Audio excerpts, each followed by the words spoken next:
What a way to tip off the new year on TNT. Kawhi Leonard's return to San Antonio as the Raptors beat the Spurs. And later, the sizzling hot James Harden leads the Rockets into Golden State in a Western Finals rematch. Get out the popcorn.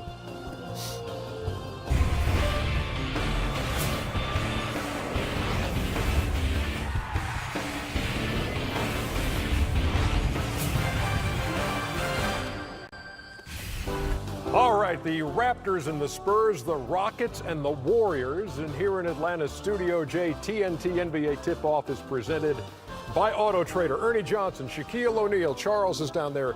And sitting in for Candace Parker, it's Kenny the Jet Smith. 2019! I tell you, he got his job back. He got his job back. Heck of a job. We need to put a seat right here for her. That would be... She's tremendous. She really was. And Ernie got the fresh cut for 2019. Brand new. Hey, you got to get a close-up on that line. Look at that fade. Ooh, that line. My man, Troy Higgins. You said it's fade. That's sharper than Steve Harvey's used to be. My man, Troy Higgins. When you say it's fading, you mean fading away. That's hilarious. As a matter of fact. Oh, man. Okay, Have you ever been bald head, Ernie? Huh? Have you ever been bald head? I have. Just wait. Just work here a couple more years. You'll see. Here's a question for you. Fill in the blank for me, Shaq. The reception for Kawhi Leonard in San Antonio will be blank. The reception for Kawhi Leonard will be hilarious. Hilarious. What is that? What it gonna be like? That wasn't even one of the questions. First of all, no one with an Auburn education could tell me about my answers. Okay. Why will it be hilarious? Because you got a bunch of ungrateful people that's going to boo him. You know, you talk about what he did. If the organization would have handled the situation a little better, maybe he would have stayed. So he decided him and his team. You don't think none of that onus is on him? No, it's not on him. There's no fault at all on Kawhi Leonard's part in all that mess from last year. He wasn't talking, so I don't know his side of the story. I only know the media side, I only know the Spurs side. The organization always going to say whatever makes them look good. But I think if they would have handled the situation better, had communication with him and his team. He didn't want to talk to him. I wonder why. Kenny Smith, Shaq's answer was blank. Hilarious. Hey, Kenny. The reception will be what? No, it will be thunderous. Kenny, you want to be the first to get knocked out in 2019? That's going to be it will be thunderous, and it will be exciting because they will boo him. You have to boo him if you're a Spurs fan. Why? Because it's almost like he said, I don't want to be here. It was to the point where he was saying, I didn't want to be here. Yeah. So if I'm a Spurs fan, I'm going to say, well, you don't want to be here. Well, boo you. But I will appreciate what you have done. And as it goes on, as the night goes on, those appreciate him while he was there. Wait, they didn't. Wait, they're going to show a video. Let me ask you this question. No, first of all, you don't know what happened, so I don't want to hear nothing. No, but I'm just asking, what do you? No, as a fan, not as a player. But as a fan, if you were a San Antonio fan, you were sitting in paid ticket, would you boo him or not? If you don't hear two sides of an argument, you can't. No, you're thinking as a player, and I understand. That's right. Would I boo him? No, I wouldn't boo him. I would. No, but I would. Well, and I'd boo him too because he didn't want to be there. The Spurs did not want to trade Kawhi Leonard. They didn't. The guy at the time was the second best basketball player in the world. He chose. First of all, he's never getting his side, so we only got one side. Right. But I know this for one thing. The Spurs did not want to trade him. No, they wanted to keep. They wanted to keep him. They wanted to keep him. They were trying to build the franchise around him. Okay, but you have to ask yourself this question: why didn't Kawhi Leonard want to be there? Something happened. And I agree with Shaq. There is an underlining undercurrent that we don't know. But as a fan who is a paying ticket, who's been a Spur, who was there with George Gervin, David Robinson, and everyone else, I would boo him. The first time he appeared on the court, we have some video of that.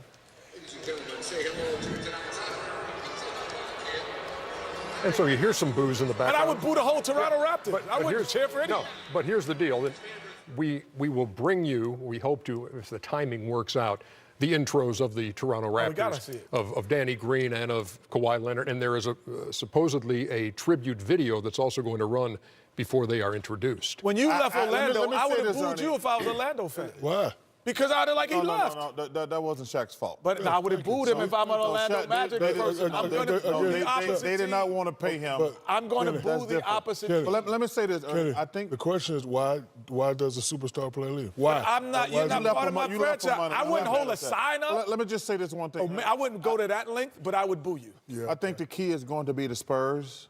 What I mean by that is if they do the video tribute. Oh, I boo that too. No. If they do a tribute, I think that's their like, hey, listen, it didn't work out good. Let's shake hands. As it goes on, I would be booing. Yeah, but I'm talking about the Spurs.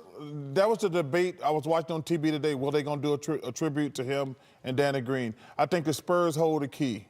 I knew they were going to do a tribute because the Spurs have always been a classy organization. You just said you said they did something wrong to my man. Which is it? Something happened. I don't know what happened. But that's just a sign of greatness. That's why he's getting booed. Danny Green's not going to get booed. No. Danny Green, he's going to get 1 minute before tonight show. No, exactly. Getting that fade. Oh, that, 1 o'clock. Look at that. Man. That's lined up right there, boys. Troy Higgins. Troy Higgins. Yeah, baby. Thank you, Dexter. Time deficit of the season for the 28-11 Toronto Raptors, who have gone to San Antonio and trail 67-51 as the former Raptor DeMar DeRozan. 19 points, 10 rebounds, 5 assists in the first half. Oh, my goodness. We welcome you to the American Express halftime report from Studio J here in Atlanta. Ernie Johnson, Shaquille O'Neal, Kenny the Jet Smith, and Charles Barkley. And, of course, the story going into this game is Kawhi Leonard's return to San Antonio. Heard a lot of boos when he was introduced. Heard a lot of cheers for Danny Green. They are two of the American Express teammates we want to spotlight from the first 24 minutes. And Kawhi Leonard, 11 points, 5 out of 8. Danny Green has yet to connect. Scoreless, and DeMar DeRozan stealing the show. 19, 10. Oh, my goodness. And 5. Does that impress the Chuckster? That is very impressive. That is some anger. He let Toronto know it. It's really an unfortunate situation because Kawhi's a great person and DeMar's a great person, but, you know, this is a business. And it's unfortunate, but DeMar took it more personal than Kawhi. First time in his career he's had a double-double in the first half. First time? In his. That's amazing. What do you make of what you watched there, big fella? To add on to what Chuck is saying, the whole pregame, I know Kawhi's return to San Antonio. We're talking about Kawhi. We're talking about the business of basketball. We never mentioned DeMar DeRozan. And like Chuck said, he's letting Toronto know, hey, all that spiel about I'm the franchise player, you love me, you want me to stay, you traded me away. I'm going to show you that you guys made a mistake. And he's coming out playing with that extra spunk and that extra energy right here. You know, the same, things he's doing in Toronto, that one-on-one basketball. But right now he's saying, guess what, Toronto? You guys made a mistake too. There's other guys you could have probably traded, like Kyle Lowry, but you want to get rid of me? This is what happens when you get rid of me. I'm going to give it to you tonight. And he's playing extra well.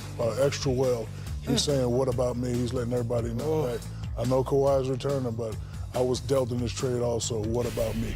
7 out of 11 from the floor for DeRozan, who is shooting for the season 48%, his best mark since his rookie season of 2009-2010. So what about the Raptors in this one? I watched the movie over break. What Much Ado About Nothing. You watched that movie? It's an old movie. It's an old movie. It just came on. I was watching. But if you're watching, you would go, what's so big about these Toronto Raptors if you haven't been watching over there? And so even in this blowout, I'm going to show you. Oh, I was waiting on you, Shaq. I was waiting on you. I'm going to show you what they really are on a consistent basis. So here you have DeMar DeRozan. See, you have 3 Toronto Raptors with eyes on the ball. This is what they've been all through the year. They've been a great defensive team, and they've been able to get things going and making you make tough and making decisions tougher. So now, don't give up on the play. And then they have so many weapons. Kawhi has the ball here, but they have playmakers. And here's one of them, Powell. He's come back into the lineup. Here's a guy who can make his own shot. This is what makes them good. Consistently, they have. Here's VanVleet, freeze it here. Instead of saying, where is Leonard? Where is Leonard? He's like, come get me. Forget Leonard. This is not my night. this is not his night. As the play develops, he comes off the pick and roll. This is what he has done consistently, and maybe not tonight. So this is what you're missing out on. And this is, I do, Chuck, think they're going to get back in. And this guy's played all-star-like. Freeze it here, finding Leonard now. He gets in the paint, draws 3 players like him, and he passes it out. And now that gives Leonard a little bit more space to create. They have 4 or 5 creators on their team when Kyle Lowry's there. And I think that they're going to still get back in the game because of these guys. Kyle Lowry missing his 9th game in the last 10, number 2 man in assists in the league. By the way, this game will be single digits going to the 4th quarter. But go ahead. Well, first of all, let me just say this, Ernie. Not so fast. You're wrong. Shout out Lee Corso. This game is going to be a blowout, but I still think Toronto, this is just one of those emotional games, Ernie. But does the emotion of that whole day and everything wear off now that you got a half under your belts? Yeah, but they're still down 20. That's the difference. So, 16. Well, you know you do round up, fool. You do round up. You do round up. Right. You do not round up. But I'm saying they got such a big lead. I think the energy and the momentum will carry them to this win. But I still think Toronto is the team to beat in the Eastern Conference. Kenny's pitchers were great. I think they're the deepest team. They're right there with the Celtics. They just got better chemistry than the Celtics. Are you sleeping on Milwaukee?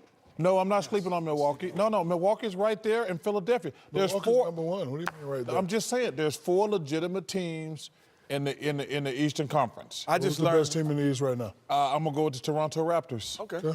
Well, I learned something good, Shaq. When you're really down 6, you're down 10. That's exactly right. You see, if you had went to class, I didn't know. I didn't know I was down 10 when I was if down it weren't 6. for basketball, you would be a dummy. But basketball saved you. If you round up, Chuck, if you round up, what are you weighing right now? Don't round up. See. So 260. 400. So 260, you're really 300. Is it 300 or 400? 400. It's 300. 400. Well, listen, Slim Slow. You better not be talking over there, Slim Slow. My belly ain't over my belt like your belly is, buddy. Kenny, tell him, Kenny. Oh, no. I cannot. It's Kenny. Hey, Ernie, I'm not. Yeah, You Kenny. started 1990. Tell him, Kenny. Harden backs up, tries it again. Yes! He does it again! Harden met by Morris. Harden on the drive. Yes! And the foul. Here comes a step back 3. Again down the hatch it goes for James Harden. Step back. Oh! A cold-blooded 3 for James Harden. Is that the most unstoppable shot in basketball? It's unbelievable. Harden! How do you like me now?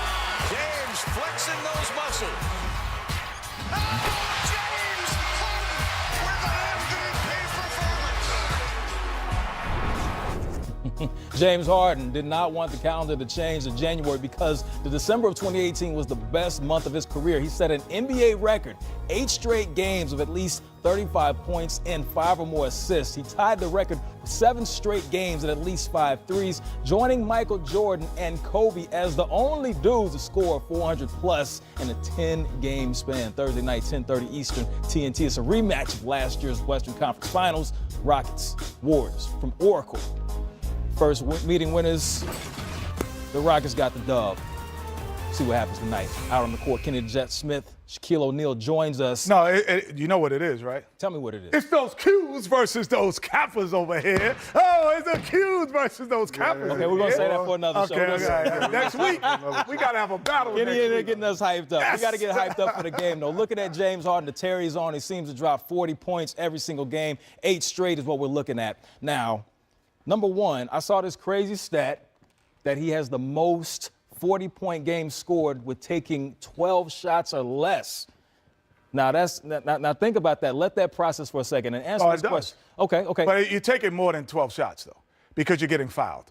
So you're getting fouled on those attempts. So it's meaning he's getting 20-plus free throws per night. So he's probably taking another 10, 12 shots, but he's really getting only credited for 12 because if you get fouled, it's not a shot. But he's still getting aggressive movements to the basket. And he does something I don't understand what other guards don't do. Put your hand out, Kenny.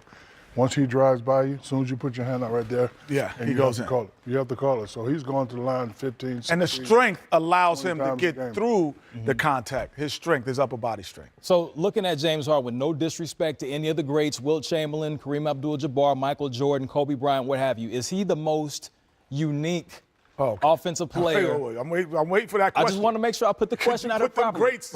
Is he the most unique offensive player we've ever seen? First of all, don't put them guards over here with us. You keep the guards over here. You said Wilt and Kareem? Don't do that. We're just talking about offensive productivity. We ain't talking about none of that. The guards take the guard, big guy. However, he is a very difficult player to guard. Can handle the ball, can shoot the three, can drive, get to the line, get fouls. Very difficult. I wouldn't say he's the most unique, but he's probably one of the top guys to guard in the league. He is the most unique in this era. Because of the ability to take as many threes as he is able to in this era, the way the game is constructed.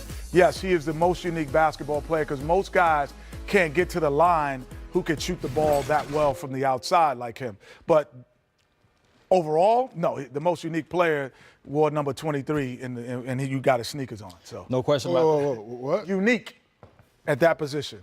Oh, okay, the guard. Okay, the guard. Oh, yeah. No, you were the most unique, big man. No question. Okay, all right, okay. You're the most unique. All right, so moving forward. Because his speed and quickness at his size was most unique. I would say that. No question about it. So James Harden, we saw what happened last season against the Golden State Warriors in the Western Conference Finals. He put up big numbers at the beginning and then started to taper off towards the end. What's going to happen tonight in Golden State? Is he going to be able to put another one of these 40-point performances on again? Without question.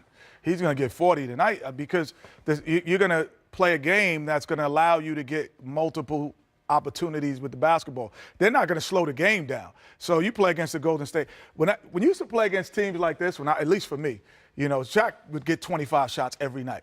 But if I would see Golden State or Houston as a point guard, I go, back in my era, I go, man, this is the first time I'm going to get 17 shots and no one's going to yell at me because there's so many possessions going up and down. So I was excited to play. So James Harden, who already gets 25 shots, this is a 40-point night without. I have to agree with Kenny. It's still early in the season. He definitely will get 30, 40 points. The problem with James Harden is he does so much during the regular season. You just have to hope and wonder that he doesn't get tired. Take it from me. Scoring 40 points tonight is very, very tiresome on your body. And I think that's what happened to him last year. Chuck said it a few times. I didn't believe him, but he said James is wore out, and his numbers showed. Speaking of numbers, let's go to the early returns on the Eastern Conference ballot. I want to take a look at these players that have been selected so far. Well, not selected, but the ones that have the highest votes in the front court. Looking at those names, you see Giannis, you see Kawhi. I like that It list. seems like everything is Vince status Carter. Oh, I see you, Big Vince. I see you, Big Vince. Hey, Vince, you had 21 the other night. Oh, you know what Vince is? What's that? Omega Phi. Oh, he is. Omega's getting all the love. Omega's getting all the love. Yeah. Any cappers on that No, list? But I don't know. But we'll go there. That's Not okay. they go to class long enough to do anything.